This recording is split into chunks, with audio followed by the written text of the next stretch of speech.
प्रार्थना करिबा पूर्वरु आसंतु आमे प्रथमे परमेश्वरंक वाक्य शुणिबा एवं तापरे आमे एकाठी प्रार्थना करिबा। मोर प्रिय बंधुगण, आज मु आपणक सहित एमिति गोटिए विषय कथा हेबाकु चाहूछि जहा आम समस्तक जीवनर सबुठारु बड़ समस्या। आमे समस्ते बाहर देखिबाकु बहुत भल, आमे समस्ते हसु थाउ, लोकंक सहित भल व्यवहार करू, किंतु जेतेबेले आमे घरे एका थाउ, जेतेबेले रातिरे सोइबाकु जाऊ, सेतेबेले आम मन भितरे कौन चली थाए ताहा केवल आमे जाणु, आउ आम परमेश्वर जानती। आपण कौन केबे निज जीवन को देखि भाबिछंती कि मु काहींकि बदली पारु नाही, मु काहींकि बारंबार सही गोटे भूल करूछि, मु चेष्टा करूछि, मु प्रतिज्ञा करूछि, किंतु तथापि मु हारि जाउछि। देखंतु आमे भाबु जे आमे निज चेष्टारे निज शक्तिरे निजको बदलाई देबो। आमे भाबु जे आजि ठारु मु आउ रागिबि नाही, आजि ठारु मु आउ खराब चिंता करिबि नाही, आजि ठारु मु आउ ईर्ष्या करिबि नाही। किंतु 2 दिन जाए, 3 दिन जाए, आउ तापरे जाहाकु सेया आमे पुणी सेही पुराणा अभ्यास भितरकु टाणी होई जाऊ। काहींकि एमिति हुए? कारण आमे केवल उपरु उपरु बदलिबाकु चेष्टा करूछु, किंतु आमर हृदय बदली नाही। आउ सत कथा हेला, आमे निजे निज हृदय को बदलाई पारिबा नाही। एहा असंभव, केवल परमेश्वर ही आम हृदय को बदलाई पारिबे। बाइबल रे जिहिजिकाल भविष्यवक्तांक पुस्तक रे प्रभु एक चमत्कार कथा कहिसंती। सेठारे परमेश्वर आमको एक प्रतिज्ञा देइछंती। जिहिजिकाल 36 अध्याय 26 पदरे लेखा अछि, आहुरी आम्भे तुम्भमानंकु एक नूतन हृदय देबा ओ आम्भे तुम्भमानंक अंतर रे एक नूतन आत्मा स्थापन करिबा, आउ आम्भे तुम्भमानंक मांस मध्यरु प्रस्तरमय हृदय काढी नेबा ओ आम्भे तुम्भमानंकु मांसमय हृदय देबा। देखंतु बंधुगण, प्रभु एठारे कहूनाहांती जे से आम पुरुणा हृदय को टिके मरामती करिदेबे। से कहूनाहांती जे से आमको टिके भल मनीष करिदेबे ना, से कहउचंती मु तुम्भमानंकु एक नूतन हृदय देबी। आम भितरे जेउ पत्थर भली कठिन हृदय अछि, जहा परमेश्वरंक कथा शुणे नाही, जहा पाप करिबाकु भल पाए, सेही हृदय को से काढी नेबे एवं ता बदल रे एक नरम मांसमय हृदय देबे। आज आपनकु सेही नूतन हृदय दरकार। आपण भाबुथिबे मु तो बहुत पाप करिछि, मो जीवन बहुत खराब होई गलानी, मो पई कोन आउ किछि आशा अछि।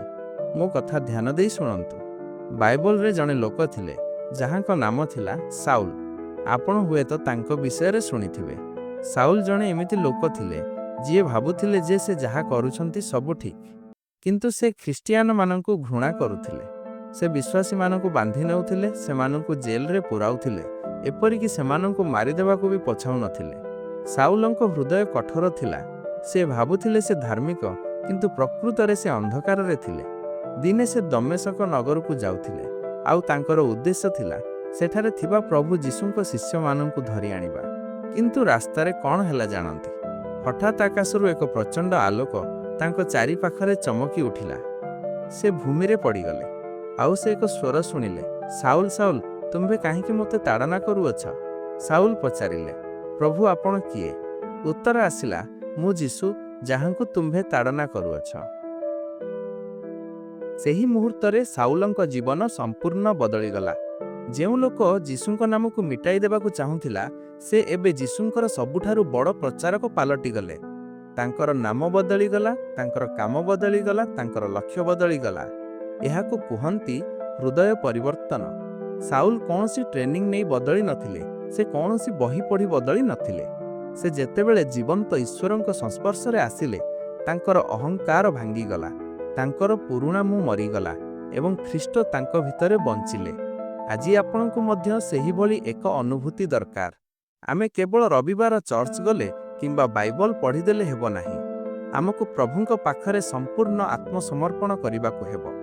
रोमियो मंडली निकटकु पत्र 12 अध्याय 2 पदरे प्रेरित पाउल, जिए आगरु साउल थिले, लेखुछंती, आउ एही संसारर रीतिमत चल नाही, किंतु ईश्वरंकर उत्तम और ग्रहणयोग्य और सिद्ध इच्छा कण ताहा जेपरि जानिपार, एथि निमंते आपणा आपणा मनर नूतनीकरण द्वारा रूपांतरित हुआ। देखंतु एठारे रूपांतरित शब्द व्यवहार करा जाइछि। रूपांतरित हेबा माने कण? जेमिति एक असुंदर पोक प्रजापति होई जाए, सेमिति आमर पापी मन ख्रीष्टंक मनरे परिणत हेबा दरकार।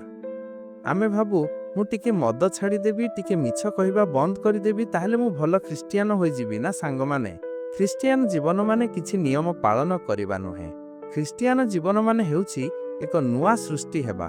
2 କରିନ୍ଥିୟ 5:17 ଏହା ବହୁତ ସୁନ୍ଦର ଭାବରେ ଲେଖା ଅଛି।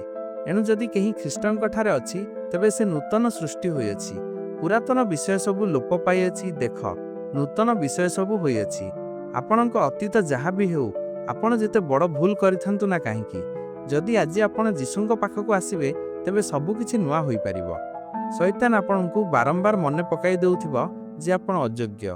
ସେ ଆପଣଙ୍କ କାନରେ କହୁଥିବ, ତୁ କେବେ ସୁଧୁରିବୁ ନାହିଁ, ତ ଚରିତ୍ର ଖରାପ, ଈଶ୍ୱର ତୋତେ କେବେ ଗ୍ରହଣ କରିବେ ନାହିଁ। କିନ୍ତୁ ସେସବୁ ମିଛ କଥା। ଶୈତାନ ହେଉଛି ମିଥ୍ୟାବାଦୀ। ସତ୍ୟ ଏହା ଯେ ଯୀଶୁଖ୍ରୀଷ୍ଟ କ୍ରୁଶ ଉପରେ ଆପଣଙ୍କ ପାପ ପାଇଁ ରକ୍ତ ଦେଇ ସାରିଛନ୍ତି, ସେ ମୂଲ୍ୟ ଦେଇ ସାରିଛନ୍ତି। ବର୍ତ୍ତମାନ ଆପଣଙ୍କୁ କେବଳ ଗୋଟିଏ କାମ କରିବାକୁ ପଡ଼ିବ, ନିଜର ଅହଙ୍କାର ଛାଡ଼ି, ନିଜର ଚେଷ୍ଟା ଛାଡ଼ି ପ୍ରଭୁଙ୍କ ପାଦ ତଳେ ପଡ଼ିଯିବାକୁ ହେବ। ଅନେକ ସମୟରେ ଆମେ ଭାବୁ ଯେ ଆମ ମନର ଶାନ୍ତି ଟଙ୍କା ପଇସାରେ ଅଛି କିମ୍ବା ବଡ଼ ଚାକିରିରେ ଅଛି। କିନ୍ତୁ ଆପଣ ନିଜେ ଭାବି ଦେଖନ୍ତୁ, ସବୁ କିଛି ପାଇଲା ପରେ ମଧ୍ୟ ମନରେ ଶାନ୍ତି ଅଛି କି? ନାହିଁ, କାରଣ ଆତ୍ମାର ଶାନ୍ତି କେବଳ ଈଶ୍ୱରଙ୍କ ଠାରୁ ଆସେ।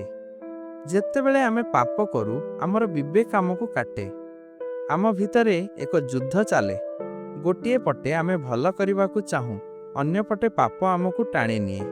ଏହି ଯୁଦ୍ଧରେ ଜିତିବାର ଏକମାତ୍ର ଉପାୟ ହେଉଛି ପବିତ୍ର ଆତ୍ମାଙ୍କର ସାହାଯ୍ୟ ନେବା। ଆପଣଙ୍କୁ ପ୍ରତିଦିନ ସକାଳେ ଉଠି କହିବାକୁ ହେବ, ପ୍ରଭୁ ଆଜି ମୁଁ ନିଜ ଇଚ୍ଛାରେ ଚାଲିବାକୁ ଚାହେଁ ନାହିଁ, ଆଜି ତୁମେ ମୋତେ ଚଲାଅ। ମୋର ମନ, ମୋର ଚିନ୍ତାଧାରା ତୁମ ନିୟନ୍ତ୍ରଣରେ ଥାଉ। ଯେତେବେଳେ ଆପଣ ଏମିତି ଭାବରେ ସମର୍ପଣ କରିବେ, ଦେଖିବେ ଆପଣଙ୍କ ଜୀବନରେ ଏକ ଅଦ୍ଭୁତ ପରିବର୍ତ୍ତନ ଆସିବ। ଯେଉଁ ପାପ ଆପଣଙ୍କୁ ବର୍ଷ ବର୍ଷ ଧରି ବାନ୍ଧି ରଖିଥିଲା, ତାହା ଆପଣ ଛାଏଁ ଖସି ପଡ଼ିବ। ଯେଉଁ ଖରାପ ଅଭ୍ୟାସ ଆପଣ ଛାଡ଼ି ପାରୁନଥିଲେ, ତାହା ପ୍ରତି ଆପଣଙ୍କର ଘୃଣା ଆସିଯିବ। କାରଣ ଏବେ ଆପଣ ଆଉ ଏକା ନାହାନ୍ତି, ସ୍ୱୟଂ ପରମେଶ୍ୱରଙ୍କ ଆତ୍ମା ଆପଣଙ୍କ ଭିତରେ ବାସ କରୁଛନ୍ତି। ତେଣୁ ଆଜି ଏହି ମୁହୂର୍ତ୍ତରେ ଆସନ୍ତୁ ଆମେ ନିଜର ଜିଦ୍ ଛାଡ଼ିଦେବା। ଆସନ୍ତୁ ଆମେ ମାନିନେବା ଯେ ଆମେ ଦୁର୍ବଳ। ଆସନ୍ତୁ ଆମେ ପ୍ରଭୁଙ୍କୁ କହିବା, ପ୍ରଭୁ ମୋତେ ବଦଳାଇ ଦିଅ। ବିଶ୍ୱାସ କରନ୍ତୁ, ଯଦି ସାଉଲ ପରି କଠୋର ଲୋକ ବଦଳି ପାରିଲେ, ତେବେ ଆପଣ ମଧ୍ୟ ବଦଳି ପାରିବେ। ଆପଣଙ୍କ ଜୀବନ ମଧ୍ୟ ଅନ୍ୟମାନଙ୍କ ପାଇଁ ଏକ ଆଶୀର୍ବାଦ ହୋଇପାରିବ। ପରମେଶ୍ୱର ଆପଣଙ୍କୁ ଅପେକ୍ଷା କରିଛନ୍ତି। ସେ 2 ହାତ ବଢ଼ାଇ ଆପଣଙ୍କୁ କୋଳେଇ ନେବାକୁ ଚାହୁଁଛନ୍ତି। ଡେରି କରନ୍ତୁ ନାହିଁ। ବର୍ତ୍ତମାନ ଆସନ୍ତୁ ଆମେ ଏକାଠି ପ୍ରାର୍ଥନା କରିବା। ହେ ମୋର ସ୍ୱର୍ଗସ୍ଥ ପିତା, ମହାନ ଓ ପବିତ୍ର ପରମେଶ୍ୱର, ପ୍ରଭୁ ଆଜି ମୁଁ ତୁମ ପାଦ ତଳେ ନତମସ୍ତକ ହୋଇଛି। ପ୍ରଭୁ, ମୁଁ ଜାଣେ ମୁଁ କେତେ ଦୁର୍ବଳ, ମୁଁ ଜାଣେ ମୁଁ କେତେ ପାପୀ। ମୋ ହୃଦୟର ଅବସ୍ଥା ତୁମକୁ ଅଛପା ନାହିଁ ପ୍ରଭୁ।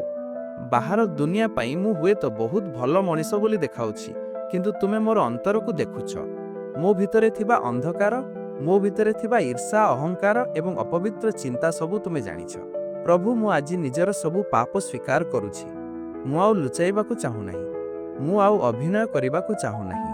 ମୁଁ ବହୁତ ଥକିଗଲିଣି ପ୍ରଭୁ, ନିଜ ପାପ ସହିତ ଲଢ଼େଇ କରି କରି ମୁଁ ହାରିଗଲିଣି। ଯେତେଥର ମୁଁ ଭାବେ ମୁଁ ଭଲ ହେବି, ସେତେଥର ମୁଁ ପୁଣି ପଡ଼ିଯାଏ। ମୋର ନିଜର କୌଣସି ଶକ୍ତି ନାହିଁ ପ୍ରଭୁ, ମୋତେ କ୍ଷମା କର। ମୋର ସବୁ ଅପରାଧକୁ ତୁମେ ନିଜର ପବିତ୍ର ରକ୍ତରେ ଧୋଇ ଦିଅ।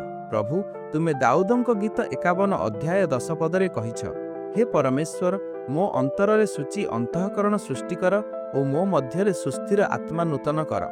ଆଜି ଏହା ମୋର ପ୍ରାର୍ଥନା ପ୍ରଭୁ, ମୋର ଏହି ମଇଳା ହୃଦୟକୁ ନେଇଯାଅ, ଏହାକୁ ଭାଙ୍ଗି ଚୁରମାର କରିଦିଅ ଏବଂ ମୋ ଭିତରେ ତୁମର ଏକ ନୂଆ ହୃଦୟ ସୃଷ୍ଟି କର।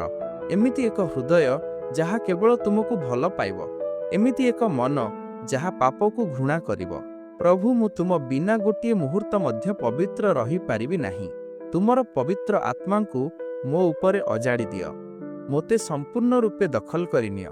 ମୋର ହାତ, ମୋର ଗୋଡ଼, ମୋର ଆଖି, ମୋର ପାଟି ସବୁକିଛି ତୁମ ନିୟନ୍ତ୍ରଣରେ ଥାଉ। ଯେତେବେଳେ ମୋ ମନକୁ ଖରାପ ଚିନ୍ତା ଆସିବ, ସେତେବେଳେ ତୁମର ଆତ୍ମା ମୋତେ ଚେତାବନୀ ଦେଉ। ମୋତେ ଶକ୍ତି ଦିଅ ଯେପରି ମୁଁ ଶୟତାନର ପ୍ରତ୍ୟେକ ପରୀକ୍ଷାକୁ ଜୟ କରିପାରିବି। ପ୍ରଭୁ, କେବଳ ମୋ ପାଇଁ ନୁହେଁ, ବର୍ତ୍ତମାନ ଯେଉଁମାନେ ମୋ ସହିତ ଏହି ପ୍ରାର୍ଥନାରେ ସାମିଲ ଅଛନ୍ତି, ସେହି ପ୍ରତ୍ୟେକ ଭାଇ ଓ ଭଉଣୀଙ୍କ ପାଇଁ ମୁଁ ପ୍ରାର୍ଥନା କରୁଛି। ହେ ପିତା, ତୁମେ ସେମାନଙ୍କର ହୃଦୟର ବେଦନା ଜାଣିଛ। ହୁଏତ କେହି କେହି ଅଛନ୍ତି ଯେଉଁମାନେ ବର୍ଷ ବର୍ଷ ଧରି କୌଣସି ଗୁପ୍ତ ପାପରେ ବନ୍ଧା ହୋଇ ଅଛନ୍ତି। ସେମାନେ ମୁକୁଳିବାକୁ ଚାହୁଁଛନ୍ତି କିନ୍ତୁ ପାରୁନାହାନ୍ତି। ସେମାନେ ରାତିରେ କାନ୍ଦୁଛନ୍ତି। ଆଜି ଯୀଶୁଙ୍କ ନାମରେ ସେମାନଙ୍କର ସମସ୍ତ ବନ୍ଧନ ଛିଣ୍ଡିଯାଉ। ହେ ପ୍ରଭୁ, ସେମାନଙ୍କର ମନକୁ ଶାନ୍ତି ଦିଅ। ସେମାନଙ୍କୁ ବୁଝାଇ ଦିଅ ଯେ ତୁମେ ସେମାନଙ୍କୁ କେତେ ଭଲ ପାଉଛ। ସେମାନଙ୍କର ଅତୀତ ଯେତେ କଳା ହେଲେ ମଧ୍ୟ ତୁମର କୃପା ତାଠାରୁ ବହୁତ ବଡ଼। ସେମାନଙ୍କର ମନରୁ ସବୁ ନିରାଶା ଓ ହତାଶା ଭାବ ଦୂର କର। ପ୍ରଭୁ ଯୀଶୁ, ତୁମେ ମାଥ୍ୟୁ 11:28 ଡାକି କହିଛ, ହେ ପରିଶ୍ରାନ୍ତ ଓ ଭାରଗ୍ରସ୍ତ ଲୋକ ସମସ୍ତେ, ମୋ ନିକଟକୁ ଆସ, ମୁଁ ତୁମ୍ଭମାନଙ୍କୁ ବିଶ୍ରାମ ଦେବି। ଆଜି ଆମେ ସମସ୍ତେ ଆମର ପାପର ଭାର, ଚିନ୍ତାର ଭାର ଏବଂ ଦୁଃଖର ଭାର ନେଇ ତୁମ ପାଖକୁ ଆସୁଛୁ। ଆମର ଏହି ବୋଝକୁ ତୁମେ ନେଇଯାଅ ଏବଂ ଆମକୁ ତୁମର ସ୍ୱର୍ଗୀୟ ଶାନ୍ତି ଦିଅ। ଆଜିଠାରୁ ଆମେ ଆଉ ପୁରୁଣା ମଣିଷ ହୋଇ ବଞ୍ଚିବାକୁ ଚାହୁଁନାହୁଁ। ଆମେ ନୂତନ ସୃଷ୍ଟି ହେବାକୁ ଚାହୁଁ। ଆମର ଚିନ୍ତାଧାରାକୁ ବଦଳାଇ ଦିଅ। ଆମକୁ ଏମିତି କର ଯେପରି ଲୋକମାନେ ଆମକୁ ଦେଖିଲେ ଆମ ଭିତରେ ଯୀଶୁଙ୍କୁ ଦେଖିପାରିବେ। ଆମର କଥାବାର୍ତ୍ତାରେ, ଆମର ଚାଲିଚଳନରେ ତୁମର ମହିମା ପ୍ରକାଶ ପାଉ। ପ୍ରଭୁ, ଆମେ ଜାଣୁ ତୁମେ ଆମର ପ୍ରାର୍ଥନା ଶୁଣିଛ। ତୁମେ ଦୟାଳୁ ଓ କ୍ଷମାଶୀଳ। ଆଜି ଯେଉଁମାନେ ବିଶ୍ୱାସର ସହିତ ଆମେନ୍ କହୁଛନ୍ତି, ସେମାନଙ୍କ ଜୀବନରେ ଏକ ନୂଆ ସକାଳ ଆରମ୍ଭ ହେଉ। ସେମାନଙ୍କ ହୃଦୟରେ ପବିତ୍ର ଆତ୍ମାର ନିଆଁ ଜଳି ଉଠୁ। ଶୟତାନର କୌଣସି ଶକ୍ତି ସେମାନଙ୍କୁ ଆଉ ଅଟକାଇ ପାରିବ ନାହିଁ। ଆମେ ନିଜକୁ ସମ୍ପୂର୍ଣ୍ଣ ରୂପେ ତୁମ ହାତରେ ସମର୍ପଣ କରୁଛୁ। ତୁମେ ଆମକୁ ଗଢ଼, ଭାଙ୍ଗ ଏବଂ ନୂଆ ରୂପ ଦିଅ। ଏହି ସମସ୍ତ ପ୍ରାର୍ଥନା ଓ ନିବେଦନ ଆମର ପ୍ରାଣର ତ୍ରାଣକର୍ତ୍ତା ପ୍ରଭୁ ଯୀଶୁ ଖ୍ରୀଷ୍ଟଙ୍କର ଅମୂଲ୍ୟ ନାମରେ ଭକ୍ତିର ସହିତ ମାଗୁଅଛୁ। ଆମେନ୍। ଯଦି ଏହି ପ୍ରାର୍ଥନା ଆପଣଙ୍କ ମନକୁ ଛୁଇଁଛି, ତେବେ କମେଣ୍ଟରେ ଆମେନ୍ ଲେଖି ନିଜର ବିଶ୍ୱାସ ଜଣାନ୍ତୁ। ମୁଁ ପ୍ରାର୍ଥନା କରୁଛି, ଏହି ପ୍ରାର୍ଥନାର ସବୁ ଆଶୀର୍ବାଦ ଯୀଶୁଙ୍କ ନାମରେ ଆପଣଙ୍କୁ ମିଳୁ। ଆଉ ଯଦି ଆପଣ ଚାହୁଁଛନ୍ତି ଯେ ଆମେ ଆପଣଙ୍କ ପାଇଁ କୌଣସି ବିଶେଷ ପ୍ରାର୍ଥନା କରିବୁ, ତେବେ ଆମକୁ କମେଣ୍ଟରେ ନିଶ୍ଚୟ ଲେଖି ଜଣାନ୍ତୁ। ଆପଣଙ୍କ ପାଇଁ ପ୍ରାର୍ଥନା କରି ଆମକୁ ବହୁତ ଖୁସି ଲାଗିବ। ପ୍ରଭୁ ଯୀଶୁ ଖ୍ରୀଷ୍ଟଙ୍କ କୃପା ଓ ଶାନ୍ତି ସବୁବେଳେ ଆପଣଙ୍କ ସହିତ ଥାଉ।